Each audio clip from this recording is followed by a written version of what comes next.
Welcome to the Branding Room Only podcast, where we share career stories, strategies, and lessons learned on how industry leaders and influencers have built their personal brands. Now, let's get started with the show. Hi, everyone. It's Paula Edgar, your host of Branding Room Only podcast, and I'm so excited today. Let me tell you a little bit about Branding Room Only, if you have not listened before.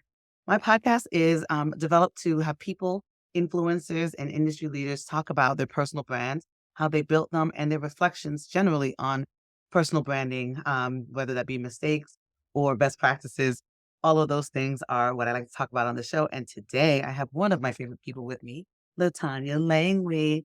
And I'm going to tell you a little bit about LaTanya.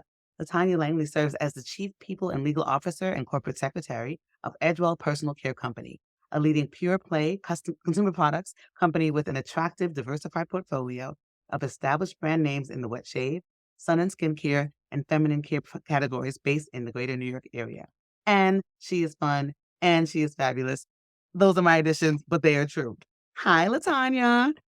Hi, Paula. It's just a pleasure to be sitting here with you having a conversation. Although we have many conversations, this one is one of my most exciting ones because we're talking about branding you.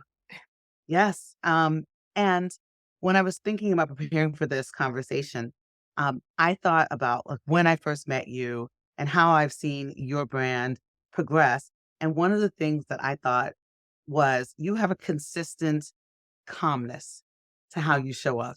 And regardless of the situation, I feel like you are at a cool 6, even if you're mad, even if you're not and I think that that is such a wonderful, because consistency when it comes to your brand is so important. But forget about what I think.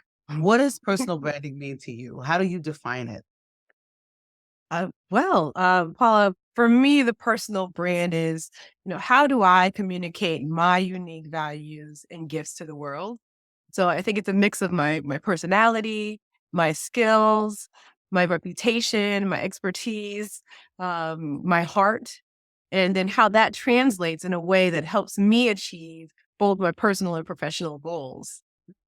I love that last part because oftentimes people will give sort of a definition, but don't talk about how that branding pulls into what you're actually achieving. And that is, I mean, what's the point in even thinking about it if it's not towards the goals that you have personally and professionally? So I love that. So that being said, describe yourself in 3 words or short phrases. Woo. I'm an impact player, an influencer, and a disruptor. I love that. I thought you were going for all eyes. I was like, what's the last one? Mhm. I would disruption. I would also say innovative, but if you want to do 3 eyes going forward, I love a acronym and something to help people remember. But impact player, influencer, disruptor slash innovator, all of those things. Yes, yes, and yes. Do you have a favorite quote? Well, I'm a preacher's kid. Mhm. And so most of the quotes that I grew up with were from the Bible. So I guess I have to do 2. Okay. One is from the Bible. So it's Philippians 4:13. I can do all things through Christ which strengthens me. And then the other one is by David Thoreau. If a man does not keep pace with his companions, perhaps it is because he hears a different drummer. Let him step to the music he hears, however measured or far away. Oh, I love that. I mean, it's essentially, right, that special, because I always talk about branding as like your magic, and it's exactly that, right? We don't have to be the same. We all have our own impact in terms of how we come forth into the world and add value. Oh, I love that Yeah, quote. and it's okay to dance to a different beat. Yeah, You dance to the sound that you hear. there's a joke in there, but I will not tell that joke. So what is your hype song? So hype song is 2 things. It's either this is what I need, go into a room and I know I'm about to kill it. What song am I playing in my head? Or I feel like crap today and I need something to lift me up. And it could be the same song or different. So what's your hype song? Believe it or not, I do not have a hype song. Yes, believe it or not, I am one that needs to be in total silence when there is a challenge or when I need to be hyped. I just total silence. So I would say that my hype song is white noise. Oh, so one of my favorite things about doing this podcast is that I get there's people who I'm like, I know this person, I know exactly what they're gonna say, and then they say things where I'm like, what? I would not have expected. I was waiting for you to come with some old school hip hop or something, but I love that. And Now I will say I did a leadership conference for my company a couple of months ago, and I had to choose a hype song, and that song was "Run the World" by Beyonce. Because white noise just didn't work, running up and jumping on the stage. you messing up the playlist. Beyonce is great. A song for you to go and do your out. Wonderful. I love that. Yeah. Um, okay, so we are going to be able to see your bio. The readers are going to be able to take a look at the show notes. But tell me, sort of in your words and thinking about your experiences, how have you built your personal brand? Right? What platforms, what networks have you used in order to have the accomplishments you've had?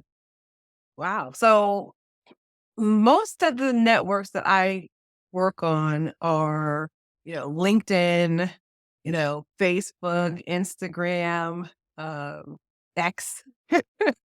uh, but also, the National Bar Association Commercial Law section has a wonderful site where they give out information, and I'm very active on that site as well. And then also my internal company site, Yammer is also another way to ensure that, the brand is out there. Mhm. And then frankly, I speak on a number of panels. I am very active in volunteerism and community service, Mhm. and keynotes, articles, podcasts. Those are ways that I continue to build my personal brand. So when you think about those platforms, and specifically, you were just talking about volunteerism. I know that you are involved in not just sort of volunteerism, um, and that we might expect, but you also have volunteerism in terms of different communities that you're a part of. Your alumni community, your sorority community. So why is that important? Volunteerism is so critical because that is the opportunity for you to, you know, actually live your brand. So you're going into your community, you're going into these organizations and places to serve, and that's the only place where people actually really understand who you are as a person because you're giving back, you're taking the time to be involved in community initiatives. So I love volunteerism. I mean, I remember one special event for one of the community centers in my hometown. We had a game day where we literally just went. My company and a couple of leaders came with me to go and just play with the children. And I mean, you can see the personalities and the brands come out immediately when you're playing dodgeball or you're playing basketball with the kids. Yeah. And for me, just loving on them and spending time with them and seeing the joy on their faces, really made me want to give back and spend more time and to find opportunities to help support these programs. And so again, volunteerism allows me to live my values. I think that that is a really instructive reflection, especially because one of the things that I will, when I do keynotes or talk specifically to women's groups or folks from underrepresented backgrounds, is that if you don't have a job that is building the skill set that you want, you can find opportunities to build the skill set via volunteerism, whether that be bar associations, nonprofits, etc. But I find that although I'm a walking bar association, a walking right, that people sometimes don't believe that. And it is so true that those institutions, you give to them and then they give back to you. And it should be symbiotic, even if you're not going to it to get reasons, it does build you. So I Yeah, I love. mean, I will say, like, I was on the National Bar Association Commercial Law Section executive committee for 18 years. And Wow. it was a lot of time planning these conferences, planning the panels, organizing the CLEs. It was a lot of work. But I will tell you, the moment I became corporate secretary for Edgewell, every skill that I learned over the 18 years of planning these programs and being the secretary on this executive committee, you know, interacting with other leaders, it totally prepared me for the role that I'm in today. So I'm really grateful for the opportunity to sit on these boards and organizations because I that's where I learned my skills. So, speaking of skills, how so there's a lot of people who want to be general counsel, legal officer role, and all that. And they're like, here's LaTanya. And for those of you who are listening, I have my hands doing, doing all the things. How did LaTanya become LaTanya in order to take those steps to become, you know, legally fancy, fabulous you? Ooh, mistakes and learning and failing and trying again and falling down and getting back up. Mhm, I've evolved because I've gone from trying to prove myself to having a proven track record. mhm, And so I've gone from trying to create a brand to my brand speaking for itself. But that came over time. Yeah, like I mean, I had to make a lot of mistakes along the way, and I've had some amazing mentors and friends like you along the way who were willing to give me real feedback mhm. and to really help me recognize my brand at the time, and where I needed to evolve. So I think that's how I got here. I love that. Do you think that there are specific um, brand traits that are consistent across maybe the cohort of people who you intimately know who are in the sort of leadership level? Are there some consistency across what you all, how you show up, or anything that comes up for you for that? I will tell you, I was amazed. My head of communication had to come up with language that described me for the press release that recently came out announcing my new role. Yay, I congrats. hadn't had a conversation with her.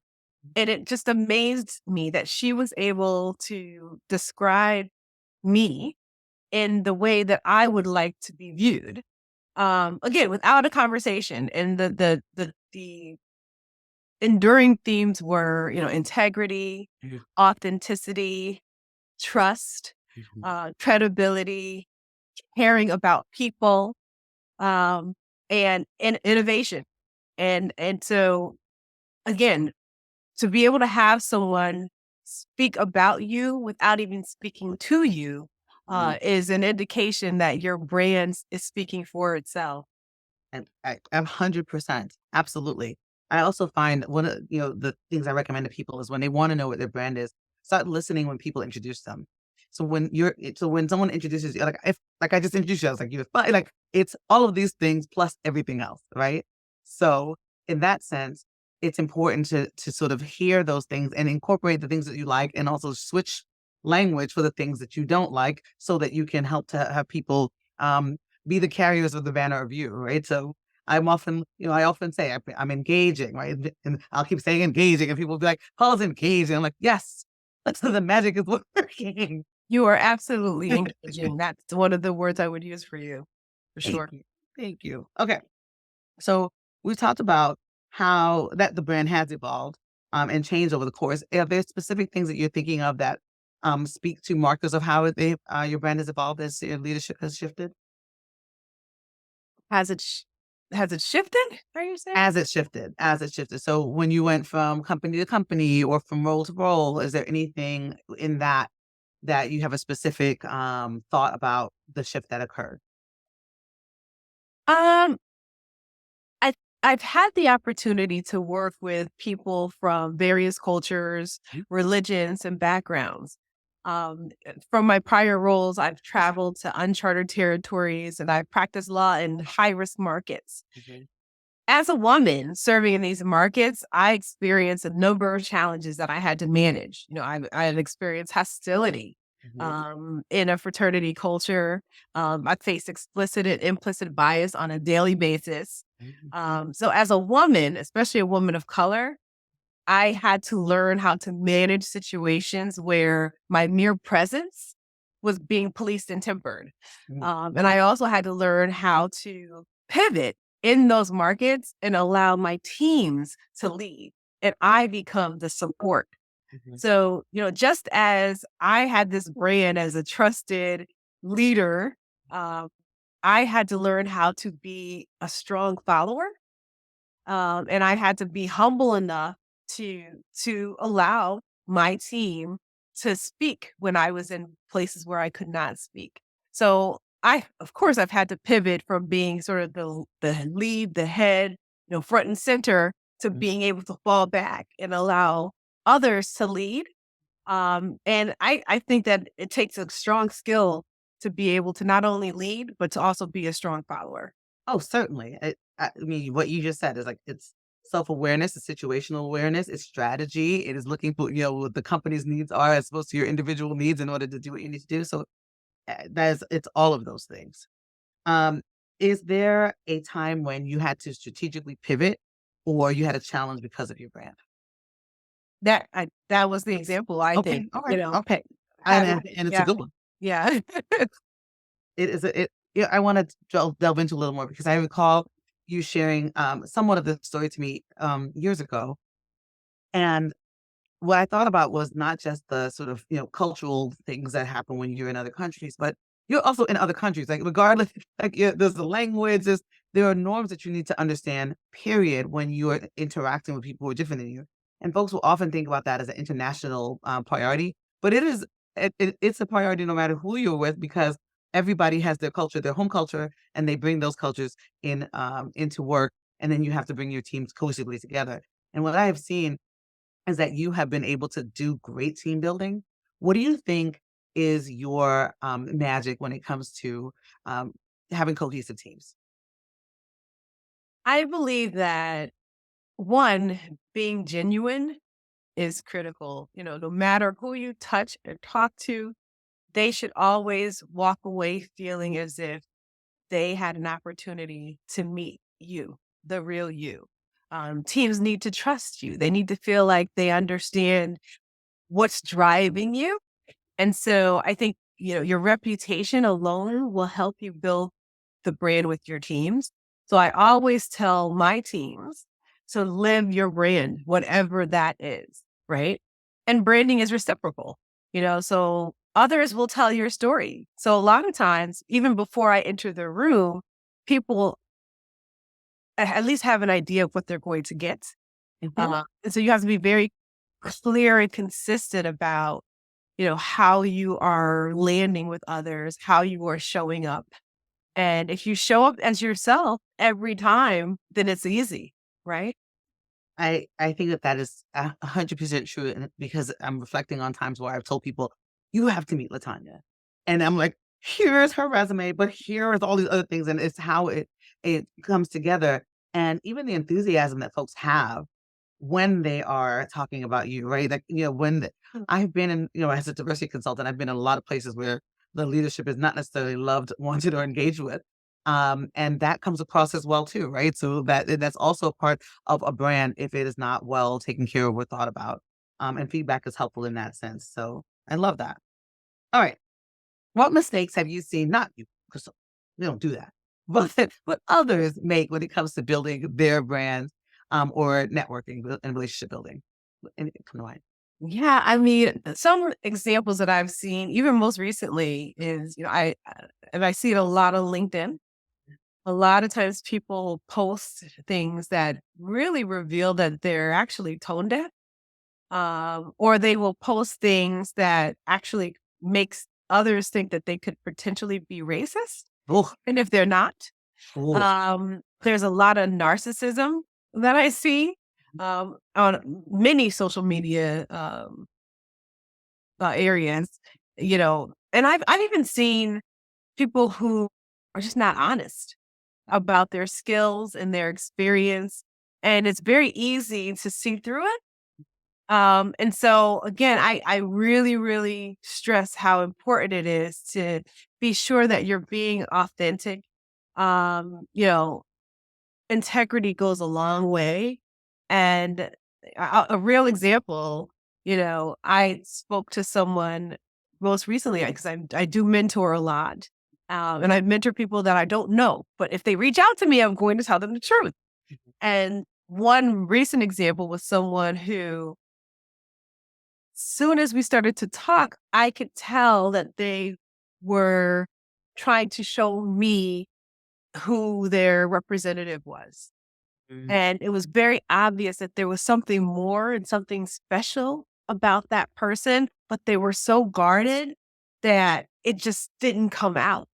And so I just said to them, "Who are you really?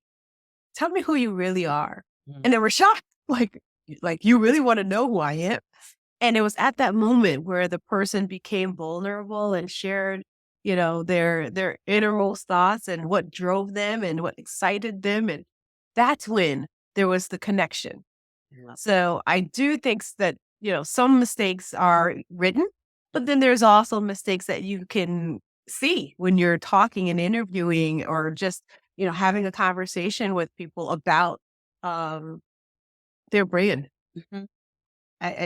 That's a really important point because oftentimes when you get to a certain level, people think like you're not a person, right? Like they have to show up like, "Hello, Queen LaTanya," but as opposed to we're just all people, right? We have you had accomplishments, etc., but we're just people, and if we connect in our humanity, it is a much more, I think, constructive and productive connection that you have when the authenticity leads the way, as opposed to your, mask essentially. Absolutely, absolutely. And people can see through the mask if they are, you know, if they're connected, if they pay attention, if they're spirit beings, they're going to see Yep. through the mask.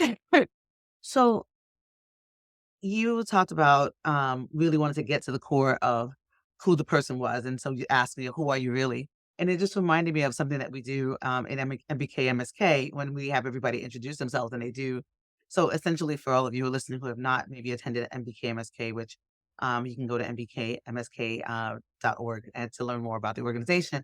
It is we ask, "Who are you?" And then you have to ask again, "Who are you? Who are you?" And so the person responds, "Who am I?" And they give one level, and "Who am I?" is a deeper level, and "Who am I?" And it's another level. And I will just be very frank, the first time I even saw it, I was like, "Whoa," right? I have an elevator pitch, what y'all doing? Like, I don't wanna say who am I, but, it has changed every time because we shift individually as well, right? Mhm. And so, I think about that "Who am I?" that 3rd level of "Who am I?" as really getting to where your soul piece is. What is, what drives you more than just values, but also, like, what your spirit is. And so, for me, that connection is always to, obviously, to the religious piece, but also to the spiritual practice, and I think about wellness. And And so by the way, who I was the last time we did this exercise, Mhm. it's not the same person that I am today. It constantly evolves. Like my answers wouldn't even be as close to what they were then. It's Exactly. amazing how, light can change who you are, you Mm. know? Not at the core, right? But how Mm. you would answer that question. Yes, because what becomes prominent for you is different depending on what's happening around you or what your priorities are, as well, and even who the grouping is that you're answering the question, for. So, all right. So I am somebody who's listening to this, and I want to build my brand. What advice do you have for folks who are trying to do so? Hmm. Ask questions. Go out and ask others what they think your brand is, right? And be willing to hear the answer. Because it's not easy sometimes when you ask, you get feedback. And you should be getting feedback not only from colleagues and coworkers, but ask your friends or Mhm. ask the people that you grew up with from around the way, right? Ask, maybe people that support you, and see if there's some consistent themes there. Mhm. See if there's opportunities for growth and improvement. But be willing to ask for feedback and to listen Yep. and address the good, the bad, the ugly. That is awesome advice. I recently did an exercise where I hear some people, I don't have a job, but I have a job with a lot of other people. And because I don't interact with the same group of people consistently, I did exactly what you're saying. I cast out to a diverse group of my friends, colleagues, clients, people from the hood, et Mhm. cetera, to ask a question. And one of the questions on the platform asked about what type of cereal that folks thought I was like. And that was the funniest part to me because it consistently was Rice Krispie treat. I was just like, so even when folks didn't choose it, it was like snap, crackle, and pop of it all, Mhm. which I love because it's a question that is rooted in where we find comfort, right? We think of the cereals that we like, the cereals that stand out for us. Um, and you have been at companies that have brands, Mhm. and you are a brand. And I think people who build their brands around their sort of work, and everybody should be as well, incorporating it, they align, right? They align those things. And so, has that been something that you have been strategically done in terms of um, aligning the who you are and the what you do for better impact in your brand? Absolutely. So, I'm a 20 plus year experienced global exec. Yep. I've worked at both publicly traded and privately held companies, but I'm strategically focused. I'm results oriented. I have a deep experience in cross border teams. I'm an engineer of people, processes, and programs. But the one thing that I've done that connects all of those roles is I've worked with brands, brands that people love, brands that people connect with, and in particular, brands that involve wellness, and making people happy and joyful. And that's been the theme from all of my companies, from Diageo to Bic to Edgewell. Joy has always been a theme and an experience for all of these companies. And so for me, I'm very much attracted to, passionate about, and connected to companies where wellness, personal care, and joy is a part of their values. So that's my connection to these companies. Wellness. Well, that's a great pivot into my next question, which is, what about the fun stuff? What brings you joy? What are the things that you do um, to make LaTanya happy? Wow. Well, joy for me is waking up every morning alive. Mhm. But I also think that it's important to ensure that we are managing physical, mental, emotional, and psycho-spiritual stress. Stress is killing us. Mhm. And so for me, attending, retreats, working out as much as I possibly can. It used to be every day.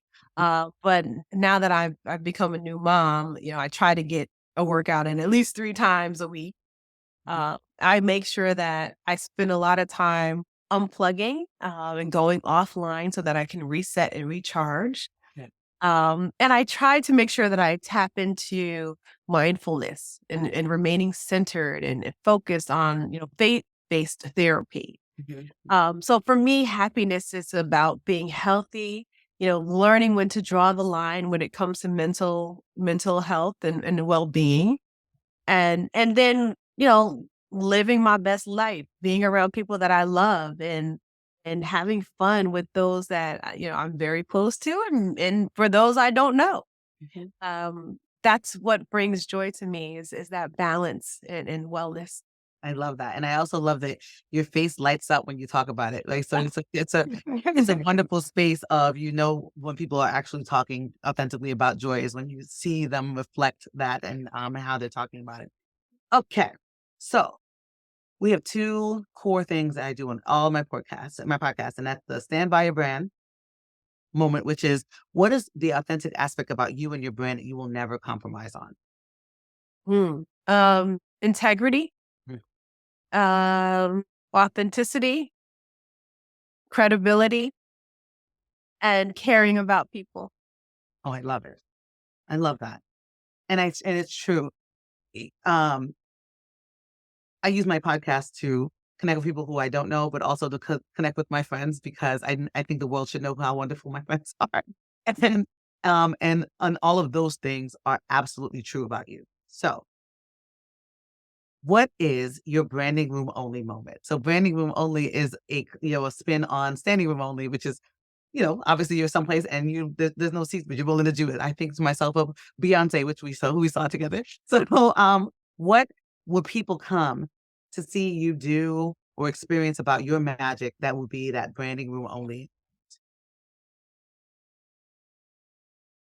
I think people will always come to hear me talk about taking up space and about owning it. I always talk about, you know, you are where you're supposed to be.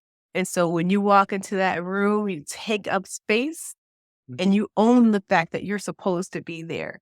And I do talk about that a lot. And I think people like to hear me talk about, you know, leaning in and owning owning your superpowers and the fact that you are where you belong. Um, so I think that's my standing room only. I mean, 100% you are a facilitator for other people's success. And so um yes, I would agree with your branding room only moment 100%. So, LaTanya, I want to thank you for joining me in the branding room. And I knew this was going to be a really fantastic conversation, and you did not disappoint. It has been a pleasure. People who want to learn more about you, connect with you, where should they go to find you? You can find me on LinkedIn. I respond to everyone who reaches out to me because I think everyone matters. So you can find me there. Fantastic, but not for people trying to sell stuff, just in case, I even respond to them because I think it's important. You never know what a connection could bring. You can bring to a connection. this is what I'm talking about. What a wonderful, wonderful conversation. I want to thank you for joining and chatting, and all of you, thanks for stepping into the branding room with us. And if you love this, which I know you do, please share it with a friend. Please comment, like, and connect. And we'll see you on the next episode of Branding. Oh. Thank you for having me.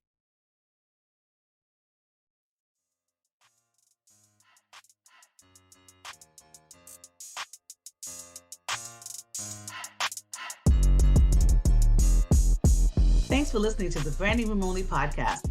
We'll see you again next time, and be sure to hit subscribe to get future episodes.